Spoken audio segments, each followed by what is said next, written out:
Order जारी किया गया एलजी के निर्देश पे कि आज 1 बजे जो है स्टैंडिंग कमेटी के छठे मेंबर का चुनाव होगा। अगर हम डीएमसी एक्ट की बात करें, एमसीडी के हमारे रूल्स एंड रेगुलेशंस की बात करें, तो वो ऑर्डर पूरी तरह से इलीगल है, अनकॉन्स्टिट्यूशनल है।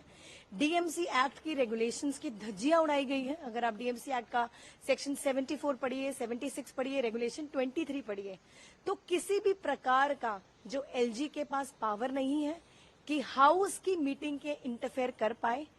तो आज जो चुनाव होने वाला है हमारी नजर में पूरी तरह से इलीगल है। कल जब सदन 2 बार 3 बार एडजर्न किया और भारतीय जनता पार्टी ने उसी प्रकार से कल भी खलल डाली, कल भी जो इलेक्शन प्रोसीजर को है, जो पहले दिन से बाधा डालने की कोशिश की, वो कल भी जारी रही। कल मजबूरन मुझे सदन 5 तारीख तक स्थगित करना पड़ा। अगर हम लॉ की बात करें, एक्ट की बात करें, कानून की बात करें, तो जो लीगल चुनाव है वो 5 तारीख को ही होगा। आपने लेटर भी लिखा कमिश्नर को, क्या है उस लेटर में, इसके बारे में थोड़ा बताएं। देखिए, कमिश्नर एमसीडी को एक लेटर द्वारा निर्देश दे दिए गए हैं और बता दिया गया है कि जो कल रात को नोटिस ऑर्डर जारी हुआ है वो इलीगल है। इलेक्शन 5 तारीख को ही लीगल तरीके से होगा और मेयर होने के नाते मेरी भी जिम्मेदारी बनती है कि फेयर और ट्रांसपेरेंट तरीके से चुनाव हो, लॉ के हिसाब से चुनाव हो।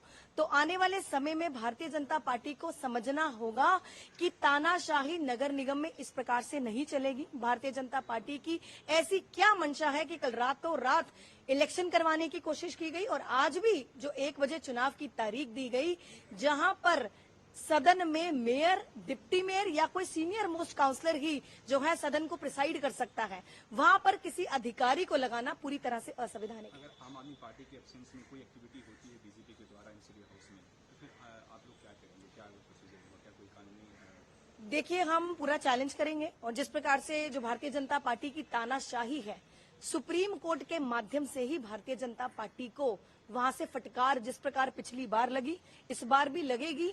और मैं पूरी तरह आश्वासन देती हूं अपने पार्षदों को भी कि इलेक्शन पूरे फेयर।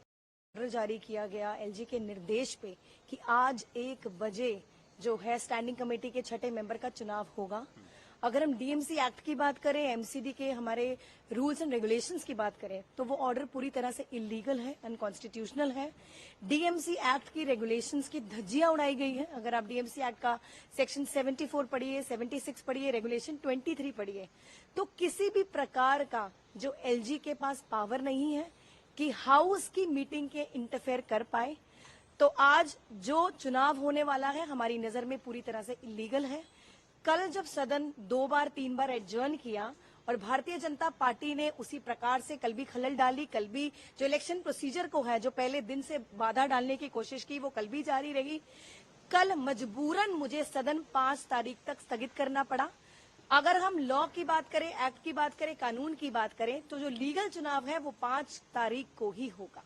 आपने लेटर भी लिखा कमिश्नर को, क्या है उस लेटर में, इसके बारे में थोड़ा बताएं। देखिए, कमिश्नर एमसीडी को एक लेटर द्वारा निर्देश दे दिए गए हैं और बता दिया गया है कि जो कल रात को नोटिस ऑर्डर जारी हुआ है वो इलीगल है। इलेक्शन 5 तारीख को ही लीगल तरीके से होगा और मेयर होने के नाते मेरी भी जिम्मेदारी बनती है कि फेयर और ट्रांसपेरेंट तरीके से चुनाव हो, लॉ के हिसाब से चुनाव हो।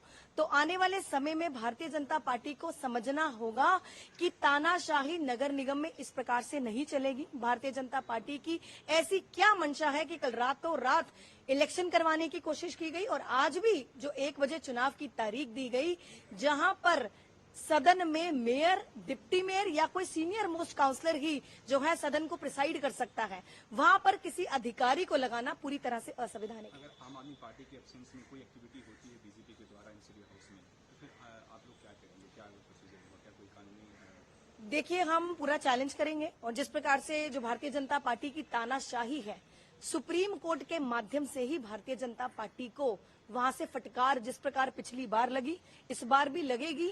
और मैं पूरी तरह आश्वासन देती हूं अपने पार्षदों को भी कि इलेक्शन पूरे फेयर